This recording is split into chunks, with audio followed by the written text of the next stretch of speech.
दोस्तों आज की इस वीडियो में हम एक न्यू सीरीज को स्टार्ट करने वाले हैं जिसकी स्टोरी लाइन बहुत ही ज्यादा जबरदस्त होने वाली है। इसमें हमारा मेन कैरेक्टर बहुत ही ज्यादा पावरफुल होगा, लेकिन स्टार्ट में जब वो कमजोर होगा तब उसकी बंदी और उसके दोस्तों ने मिलकर उसे मार दिया होगा। लेकिन तब हमारा मेन कैरेक्टर के अंदर एक बहुत ही ज्यादा पावरफुल कल्टिवेटर की स्पिरिट को डाल दिया जाएगा, जिस वजह से वो बहुत ही ज्यादा पावरफुल हो जाने वाला है। उसके पास अचानक से ही उतनी ज्यादा पावर आ जाएगी जिस बंदी की पावरफुल स्पिरिट को उसके अंदर डाला गया है। उसके बाद वो अपने सारे के सारे दुश्मनों से अपना बदला लेगा। इसलिए इस सीरीज को जरूर देखना, ये मैं दावे से कह सकता हूँ कि आपको बहुत ज्यादा पसंद आएगी। तो चलिए एपिसोड 1 को शुरू कर दें। तो एपिसोड 1 की स्टार्ट में हमें सोल फॉरेस्ट को दिखाया जाता है, जो जगह बहुत ही ज्यादा खतरनाक थी। यहाँ पर जो भी इंसान मर जाते हैं ना, उनकी सोल को यहाँ पर लाकर रखा जाता है। उसी सोल फॉरेस्ट के अंदर स्वॉर्ड एम्पायर होता है जो कि इस सोल फॉरेस्ट को संभालता है। वो कहता है चूजन वन आ रहा है। मैंने कई सालों से उसका इंतजार किया, लेकिन अब वो यहाँ पर आने ही वाला है। अब जाकर मेरा इंतजार पूरा होगा। जिसके बाद स्वॉर्ड एम्पायर अपनी पावर का इस्तेमाल करते हुए वहाँ पर बुक ऑफ हीवन नाम की एक स्पिरिचुअल बुक को बाहर निकाल लेता है, जिसके अंदर कई सारी डिवाइन टेक्निक वगैरह लिखी है और उसके अंदर सभी कुछ चीजों को लिखा जाता है कि कौन बंदा कब मरने वाला है। जिसके बाद हम चैंतियान नाम के एक बंदे को देखते हैं जिसके साथ वू याओ नाम की एक लड़की होती है। बैटल के दौरान वू याओ को काफी ज्यादा चोट लग गई थी, इसलिए चैंतियान अपनी पावर का इस्तेमाल करते हुए उसे ठीक कर रहा होता है। चैंतियान असल में बहुत ही ज्यादा कमजोर है। उसने पिछले 6 सालों से अभी तक के अपना ब्रेक थ्रू नहीं किया। सारे लोग उसे कमजोर मानते हैं, लेकिन फिर भी चैंतियान के फादर ने उसकी हर मौके पे मदद की है। चैंतियान के फादर का ही दिया हुआ एक पिल उसके पास होता है, जिस पिल को वो वू याओ को देते हुए कहता है इसका इस्तेमाल करो, इसकी मदद से तुम्हारी जितनी भी चोटें हैं ना वो रिकवर होने लगेगी। तभी वहाँ पर एक और बंदा आता है जो चैंतियान से कह रहा था आजकल ना लूजर भी लोगों की मदद करने चले हैं। खुद के पास तो पावर होती नहीं, लेकिन दूसरों की मदद जरूर करना है। उसे देखकर चैंतियान कह रहा होता है चेनवू आखिर तुम यहाँ पर क्या कर रहे हो? अगर तुम यहाँ पर हो तो इसका मतलब कि तुमने मुझे यहाँ पर फंसाने की कोशिश की है। और जैसा उसका शक होता है वही चीज वहाँ पर हो जाती है। वो या भी यहाँ पर चेनवू के साथ ही थी। वो दोनों मिलकर यहाँ पर अब चैंतियान के ऊपर हमला करना शुरू कर देते हैं, क्योंकि वो दोनों यहाँ पर चैंतियान को फंसाने के लिए ही लाए थे। चेनवू कह रहा होता है तुम्हें पता है ना इस खाई के नीचे सोल फॉरेस्ट है, जहाँ पर इंसान को जब वो मर जाता है तो उसकी सोल को वहाँ पर भेज दिया जाता है। चिंता मत करो, अब तुम्हारी बारी है। अब तुम यहाँ पर अपनी सोल को लेकर सोल फॉरेस्ट के अंदर जाओगे, लेकिन तुम्हें टेंशन लेने की जरूरत नहीं है, क्योंकि कुछ ही दिनों के अंदर तुम्हारे फादर भी वहाँ पर आते ही होंगे। मैं उन्हें भी वहाँ पर भेज दूंगा। जिसके बाद वो चैंतियान के ऊपर हमला करना शुरू कर देता है। चैंतियान यहाँ पर कमजोर था और चेनवू और वू याओ मिलकर उसे काफी ज्यादा मार रहे होते हैं। उनके पास चैंतियान से काफी ज्यादा पावर थी। उनसे बचने की चैंतियान काफी कोशिश करता है, लेकिन वो यहाँ पर उनसे फाइट नहीं कर पा रहा था। चेनवू कह रहा होता है पता चला ना कि आज पावर का असल फायदा क्या होता है। हम तुमसे ज्यादा पावरफुल थे यहाँ पर, तो देखो हमने तुम्हें बड़ी आसानी के साथ हरा दिया। अब मरने के लिए तैयार हो जाओ। चैंतियान समझ चुका था कि वो अब यहाँ पर इनके चंगुल से नहीं बच सकता। वो उन दोनों से कहता है देख लेना, अगर आज मैं यहाँ पर जिंदा बच गया ना तो मैं तुम दोनों को जिंदा नहीं छोड़ने वाला। मैं कैसे भी करके तुम लोगों की जान जरूर लूंगा। आखिर तुम लोगों की हिम्मत कैसे हुई मेरे और मेरे फादर के खिलाफ साजिश रचने की? अगर मेरे फादर को भी कुछ हुआ तो देख लेना कि मैं तुम्हें तड़पा तड़पा कर मारूंगा। लेकिन चेनवू कह रहा होता है वो करने के लिए तुम जिंदा बचोगे तब ना। जिसके बाद वो उसे मार कर सीधा खाई के नीचे फेंक देता है, जहाँ पर सोल फॉरेस्ट है। जैसे ही चैंतियान नीचे जाता है, चेनवू सीधा वू याओ को भी उसके नीचे फेंक देता है। वो कहता है मैं तो बस तुम्हारा इस्तेमाल कर रहा था, मुझे तुम्हारी भी जरूरत नहीं है, तो तुम भी जाओ नीचे। अब जैसे चैंतियान सोल फॉरेस्ट के अंदर आता है, वहाँ पर स्वॉर्ड एम्पायर आता है जो चैंतियान से कह रहा था आखिर तुम आ ही गए, मैं तुम्हारा कब से इंतजार कर रहा था। मैं यहाँ पर तुम्हें रीइंकार्नेशन देने वाला हूँ। ये मौका 100 साल में सिर्फ एक ही बंदे को मिलता है, जो कि वो तुम हो। तुम ही चोजन वन थे, इसलिए तुम्हें रीइंकार्नेशन का मौका मिलेगा। जिसके बाद वो बुक ऑफ हीवन को वहाँ पर ओपन कर देता है। उस बुक ऑफ हीवन के अंदर हम एक दूसरे वर्ल्ड को देखते हैं, जहाँ पर एक बंदा बहुत ही ज्यादा पावरफुल कल्टिवेटर था। उसने अपने मार्शल रैल्म को भी ब्रेक थ्रू कर लिया था। सारे लोग उस बंदे की वाहवाही कर रहे होते कि वाह तुमने यहाँ पर ब्रेक थ्रू करके इस पूरे के पूरे सेट के अंदर अपना नाम नंबर 1 पे लिखा लिया, ये तो कमाल ही हो गया। लेकिन तभी अचानक से वहाँ पर बुक ऑफ हीवन आ जाती है, जो अपनी पावर का इस्तेमाल करते हुए उस बंदे को अपने अंदर डाल लेती है। और अपने अंदर डालने के बाद वो उसकी सोल को निकालकर सीधा चैंतियान के अंदर ट्रांसफर कर देती है, क्योंकि उस बंदे का टाइम लिखा चुका था कि आज वो यहाँ पर मरेगा। लेकिन जैसे वो मरा होता है ना, स्वॉर्ड एम्पायर ने उसकी सोल को स्वाइप करते हुए उसे चैंतियान के अंदर डाल दिया था। अब यहाँ पर जैसे ही चैंतियान के पास उस पावरफुल बंदे की सोल गई है, तो उसकी सारी की सारी पावर चैंतियान के अंदर ट्रांसफर हो चुकी है। जहाँ वो एकदम ज्यादा कमजोर था, उसने 6 साल से अपना ब्रेक थ्रू नहीं किया था, उसके पास ऐसे बंदे की पावर आ गई जिसने अपने मार्शल रैल्म को भी ब्रेक थ्रू कर लिया है। इस वजह से सेकंड भर के अंदर चैंपियन बहुत ज्यादा पावरफुल बन चुका है। स्वॉर्ड एम्पायर कह रहा होता है, मैंने यहाँ पर तुम्हारी ख्वाहिश पूरी कर दी, अब तुम इतने ज्यादा पावरफुल बन चुके हो कि दुनिया में तुम्हारे कोई भी दुश्मन क्यों ना रहे, तुम सारे के सारे दुश्मनों का मुकाबला कर सकते हो, कोई भी तुम्हारे सामने नहीं टिक पाएगा। जिसके बाद हमें यहाँ पर स्वॉर्ड एम्पायर के असल प्लान का मतलब मालूम पड़ता है। उसने यहाँ पर जानबूझकर चैंपियन की सोल को एक पावरफुल बंदे के साथ मर्ज कर दिया था ताकि वो उन दोनों को मारकर एक साथ उनकी पावर को एब्सॉर्ब कर सके। वो कहता है, तुम्हें क्या लगा था कि मैं इतनी आसानी के साथ तुम्हें यहाँ पर जिंदा छोड़ दूंगा? मेरा तो यही प्लान था कि मैं जब तुम पावरफुल बन जाओगे तो उसके बाद तुम्हारी सारी की सारी पावर को एब्सॉर्ब कर लूं। और देखो यहाँ पर मेरा प्लान कामयाब हो रहा है, मैं तुम्हें यहाँ पर नहीं छोड़ने वाला। वो चैंपियन की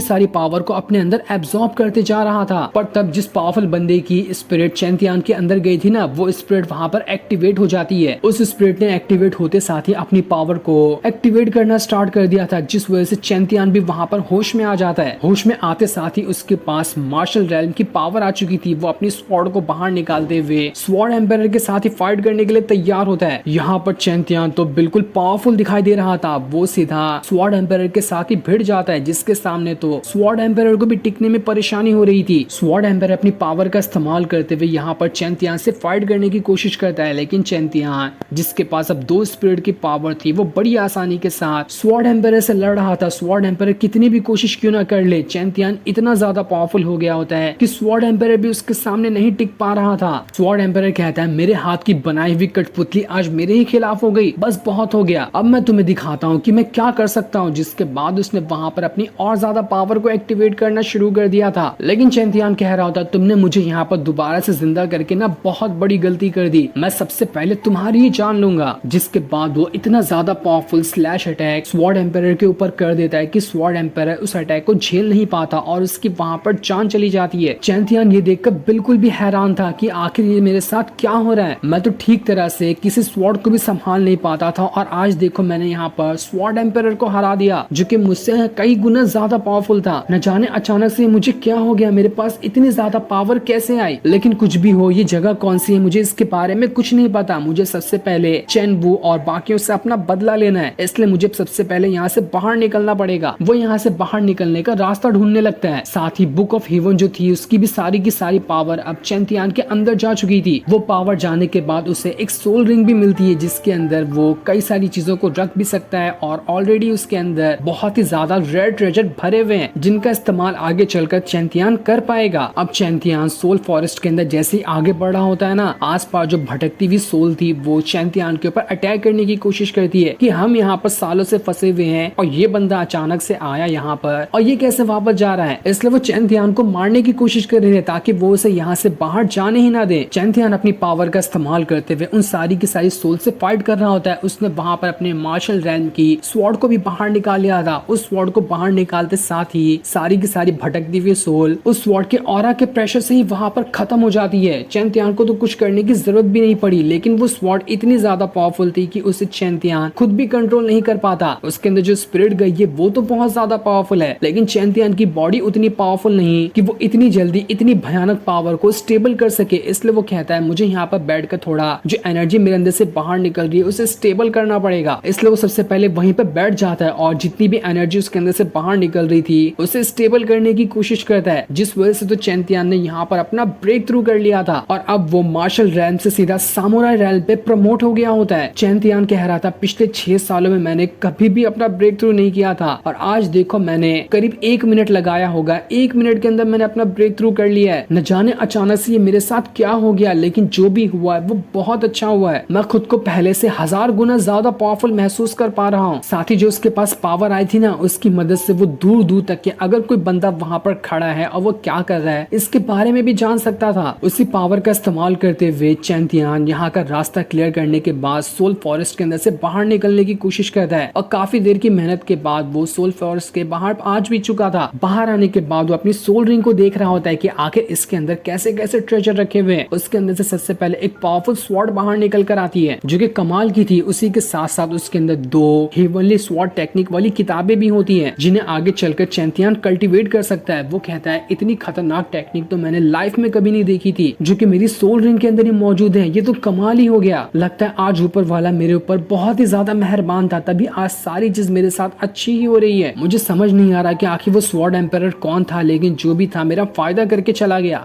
जिसके बाद चैंतियान उस हीवनली टेक्निक को सीखने के बाद उसे ट्राई करने की कोशिश करता है। वो जैसे अपनी स्वॉर्ड बाहर निकालता है ना, उसे कुछ करने की जरूरत ही नहीं पड़ती, उसके ऑरा से ही सामने रखा हुआ पहाड़ 2 हिस्सों में कट जाता है। इतनी पावर आ चुकी थी चैंतियान के पास। पर तभी चैंतियान को ऐसा महसूस हो रहा होता है कि मेरे आसपास कोई है जो मेरे तरफ ही बढ़ते हुए आ रहा है, इसलिए वो वहां पर चौकन्ने हो जाता है। जिसके बाद वहां पर जैंग नाम का एक बंदा आ चुका था। वो वहां पर आने के बाद चैंतियान से कहता है, आखिर तुम हो कौन और मेरे इलाके में आने की तुम्हारी हिम्मत कैसे हुई? ये पूरा इलाका जहाँ पर चैंतियान मौजूद था वो सोल फॉरेस्ट से तो बाहर निकल चुका था, लेकिन जिस इलाके में वो अभी मौजूद था वो इस जैंग नाम के बंदे का था। उसे देखकर चैंतियान कह रहा होता है, ये बंदा हाल फिलहाल तो मुझसे ज्यादा पावरफुल है, इसकी कल्टीवेशन पावर मुझसे ज्यादा है, लेकिन अगर फाइट हुई ना तब भी मैं इसे यहाँ पर आसानी के साथ तो लगता है हरा दूंगा। जैंग चैंतियान से कह रहा होता है, बच्चे मुझे तो यहाँ पर तुम कोई कमजोर डिसेबल लग रहे हो, तुमने यहाँ पर पहाड़ तोड़कर अच्छा नहीं किया, इधर आओ और मेरे जूतों पे अपनी राख रगड़ते हुए मुझसे माफी मांगो तो मैं तुम्हें यहाँ से जाने दूंगा, वरना मैं यहाँ पर तुम्हें नहीं छोड़ने वाला। जिस पर चैंतियान कहता है, क्या मैं तुम्हारे बाप का कोई नौकर हूँ, जो तुम कहोगे वो मैं मान लूंगा। जिसके बाद चैंतियान ने अपने स्वॉर्ड को बाहर निकालते हुए जैंग के साथ फाइट करना शुरू कर दिया था, जो देखकर तो जैंग का दिमाग बौखला जाता है कि ये कमजोर आदमी मेरे सामने आकर मुझसे जबान लड़ा रहा था। जिसके बाद अब देखते ही देखते चैंतियान और जैंग के बीच में फाइट शुरू हो जाती है। वो कह रहा होता है, ये बंदा तो मुझे कमजोर लग रहा है, लेकिन असल में जो इसके पास स्वॉर्ड है ना वो सामुराई रेल्म वाली है, आखिर इसके पास स्वॉर्ड कैसे आई? लेकिन खैर कोई ना, मैं इसे बड़ी अच्छी तरीके से मजा चखा सकता हूँ। वो लगातार कई सारे अटैक चैंतियान पे करते जा रहा था, लेकिन चैंतियान जैसे उसके अटैक से बचने की कोशिश करता है, उसके सामने